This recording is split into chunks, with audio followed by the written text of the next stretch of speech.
Welcome, everybody. We're going to talk today in our Present Like a Pro program about what happened on my recent trip to speak for Indiana University in Gary. And in this segment, we're also going to talk about the late, great Anthony Bourdain and why he can help you with your presentation skills, whether you were a fan or not. I had the pleasure of speaking for, I always say for Indiana University, because I didn't exactly speak at Indiana University yesterday. They had contacted me about an event that they have every year. It's called the Business Alliance Luncheon. And this is the little card that they had on the table. What they do is they put a bunch of alumni, a bunch of business people, and a bunch of students in the same room. This might be interesting to you, Amy, as somebody who's trying to get stuff done at Michigan State University.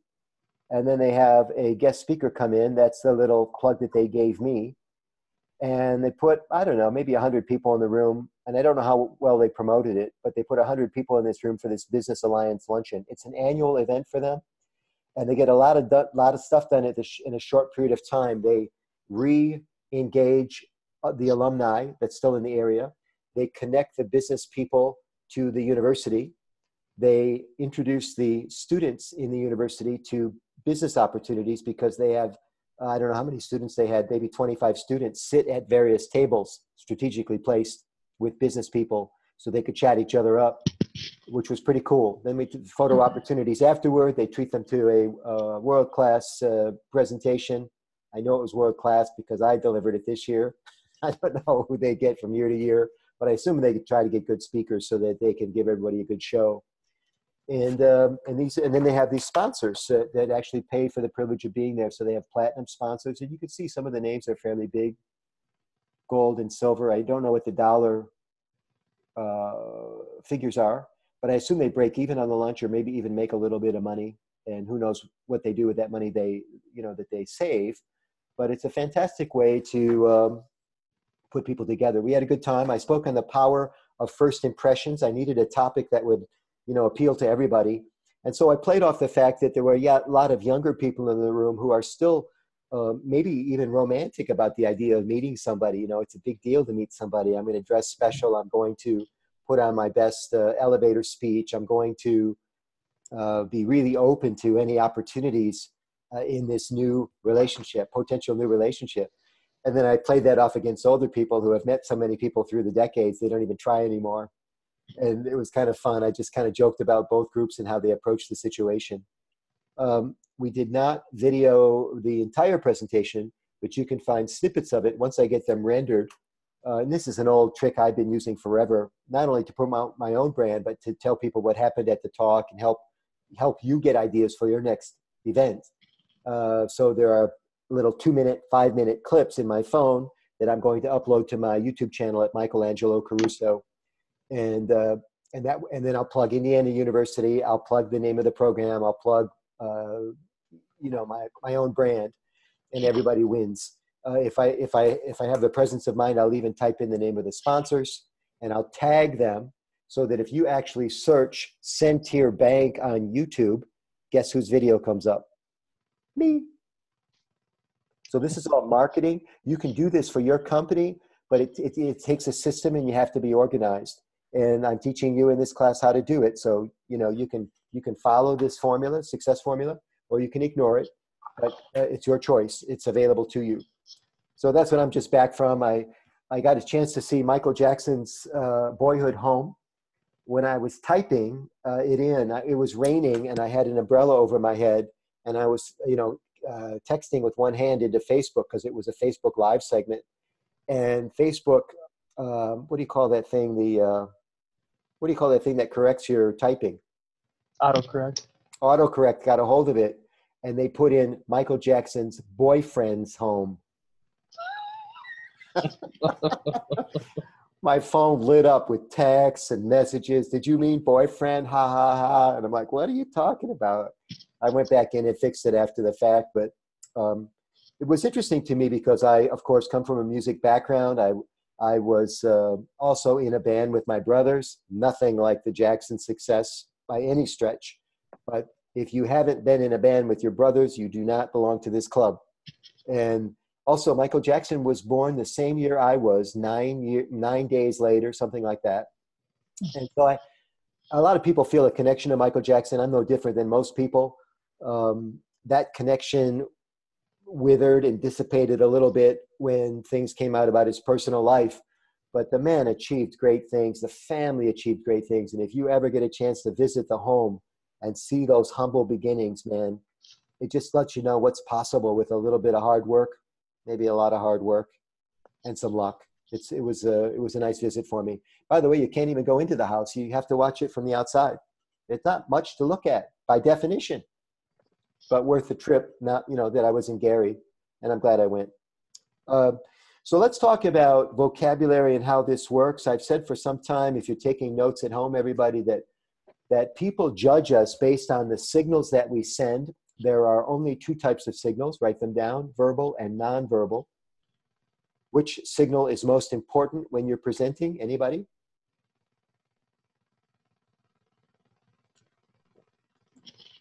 Go ahead and have a guess. Which signal is more important, verbal or nonverbal? Nonverbal. That's exactly right. Nonverbal is what you look like and how you show, right? Any visual or visceral signal that you're sending, like a gesture, a nod, a blink. They could be supporting your call to action or what you want to convey. They could be working against you. I see a lot of those. I saw them yesterday at Indiana University because a few people spoke. I saw both sets of signals, the signals that supported what they were saying and signals that actually had me thinking, I wonder if that's really true. Now, they weren't lying, but we want to do things. We want to dovetail our verbal and our nonverbal so they support each other. They reinforce each other. And unfortunately, the human condition, the central nervous system being what it is, sometimes when we get up in front of audiences, we actually work against ourselves. Those are the things I'm, helping you correct in this course. The other signal is verbal signals, which consists of things like sentence structure, pace, delivery, and at its core, the words you use. The words you use are called vocabulary. If you have a really good vocabulary, you have more tools in your toolbox. There are about 500,000 words in the English language, not counting derivatives like gerunds, the ing words, verb derivations, that sort of thing. And so to be able to use the exact word for what you need to have done is a gift. It's an art. And you first have to have a deep vocabulary. If you are able to put words together, now you have extra superpowers because you're able to convey word combinations, what some people refer to as power phrases. And when you know exactly what, like for example, if you're in sales, when you know exactly what word combination, what sentence structure gets people to sign up with you better than others, why would you ever use anything else? And that's why it stuns me, Derek. Actually, all three of you are in a form of persuasion. Derek, Dan, and Amy. It stuns me that more salespeople don't really do a deep dive on this. Many go through my whole program and never ask me to help them with this. And I'm happy to do so. But we have to really put on the wetsuit and the gear, and we have to dive deep to find out how are you selling now? What word combinations are you using? Are you even using the same one every time? Do we even have a baseline measurement, or are you freestyling? When I say you, I mean you or your people. Mm-hmm. Because we need some data points first, and then we have to try stuff and course correct, right? All marketing, all sales, all presentation is you're testing one method of delivery against another, and then you're measuring the difference. Which one served you best? So it really is a deep dive. And I'm happy to help, but you have to signal me on it if it's an issue for you. So Anthony Bourdain, it turns out, the late, great Anthony Bourdain, was a terrific communicator. A lot of people loved his show Without Reservation. He had different types of shows on the Food Channel through the years. But he was a much better writer than he was a TV personality. Mm-hmm. He was very direct, sour, some thought negative a bit. Sometimes directness doesn't wear well after a while. You know, people actually do like to have that cheerleading component. And it turns out that he was a much better writer than he was a TV personality. And the book that launched him was a book called Kitchen Confidential. As you can see, it's a pretty serious book. There's a lot of content in it, a lot of great stories about his time in the food industry. And this book, not a lot of people know, came from a single article, I think was in the New York Times or the Wall Street Journal. And I think it was even titled Kitchen Confidential, where he outed a lot of things that were happening in the kitchen industry. He made a lot of enemies the day that was published because he was telling you what day you should order fish in the restaurant and some of the conversations that chefs were having about your ignorance if you chose to have your steak well done. And that the chefs actually chose the least attractive and least expensive cut of beef if you chose it to have it well done, because that just kind of showed you didn't really care if it tasted good. And so they would waste that poor quality beef or give you that worse quality beef in the freezer or in the kitchen. And so I'm enjoying the book a lot, and I'm actually increasing my vocabulary by reading the book because this guy had a command of the English language. And now he went to Vassar for a short period of time. Anthony Bourdain would have you think that he was an everyman. He was not an everyman. He was a child of privilege. He traveled a lot as a kid. He went to Vassar University. He didn't finish. He quit before they kicked him out. And he washed out of a lot of food opportunities, just like a lot of chefs do. But I wanted to read a passage for you, to you from the book so that you can get a sense of the command of the English language. I'll read a bit and then we can talk about the words and your impressions. Derek, you've read the book. Amy, Dan, have you had a chance to read any of his writing? Have not, but you've intrigued me. Yeah, and did you see him on the show at all, guys? Oh, yeah. Yep. Okay. Really watch the show. Okay, so some of this will be very new to you, but I don't think the lesson will be wasted. So in the book, I'm on page 21 right now. The title of the chapter is Food is Sex. I mean, this is how this guy was. He was very direct. He got to the point, and he didn't pull punches. I want to read to you the piece that I had in mind for you today. So listen to the meter. I'm going to play with the delivery a little bit because I can't help myself. I'm a professional speaker. But listen to the words, the word combinations, the alliteration, which is when you use a bunch of words that begin with the same sound, right? And the analogies. The analogy here is that chefs in the kitchen were like gods, but he leaves the God analogy and goes for something a lot more tasty. He compares chefs to pirates. Here we go. In the kitchen, they were like gods. They dressed like pirates, chef's coats with the arms slashed off, blue jeans, ragged and faded headbands, gore-covered aprons, gold hoop earrings, wrist cuffs, turquoise necklaces and chokers, rings of scrimshaw and ivory, tattoos, all the decorative detritus of the long past summer of love. They had style and swagger, these pirates, stole whatever wasn't nailed down and screwed their way through the floor staff, bar customers, and casual visitors like nothing I've ever seen or imagined. They carried big, badass knives, which they kept honed and sharpened to a razor's edge. They hurled dirty saute pans and pots across the kitchen and into my pot sink with casual accuracy. They spoke their own peculiar dialect, an unbelievably profane patois of counterculture jargon and local Portuguese slang delivered with ironic inflection, calling each other, for instance, pod for partner or darlin for darling.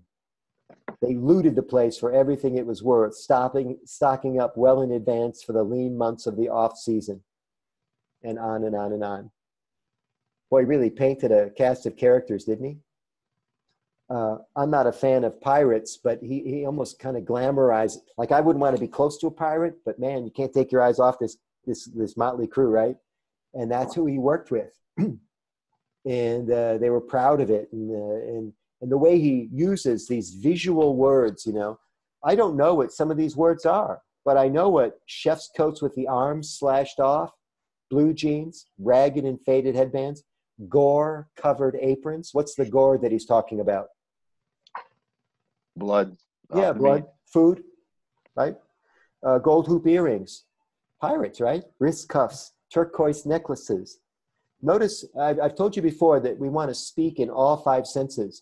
Very visual right now. Gore-covered, gold hoop earrings, turquoise necklaces, all visual triggers to help paint a picture of what he saw when he worked in the kitchen.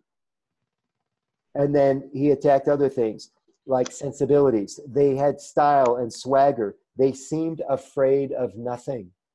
Those aren't visual triggers. That's like, I don't know, that's inside stuff, right?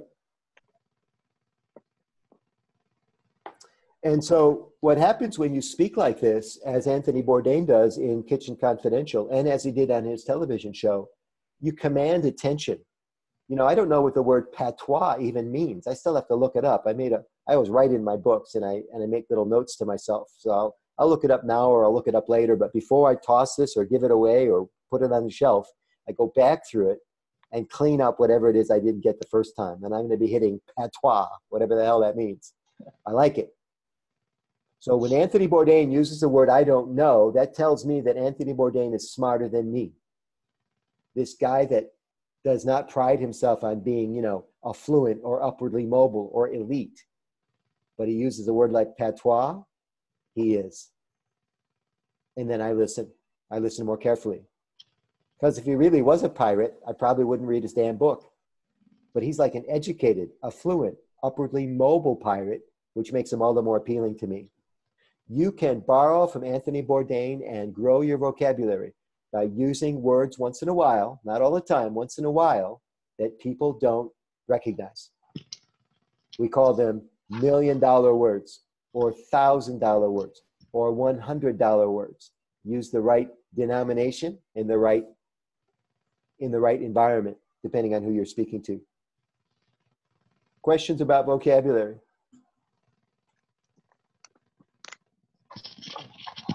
Very good. Thanks, everybody. More information about all of this Present Like a Pro stuff at michelangelocaruso.com. And of course, if you're interested in taking the class, I'd be happy to tell you more about it.